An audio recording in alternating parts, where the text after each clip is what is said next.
ছোট্ট বিপদ হলো তার দারিদ্রতা।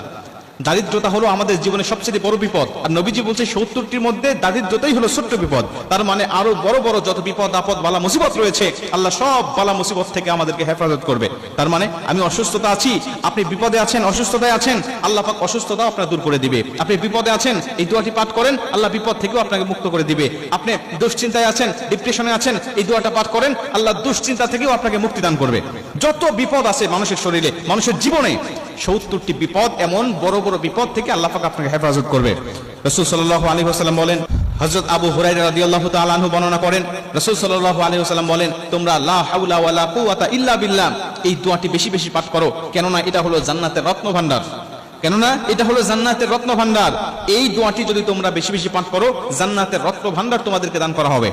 এবং এই হাদিসের শেষের দিকে নবীজি সাল্লাল্লাহু আলাইহি ওয়াসাল্লাম বলছেন, তোমরা যদি এই দোয়াটির সাথে আরেকটু দোয়া যোগ করে যদি পাঠ করতে পারো, তাহলে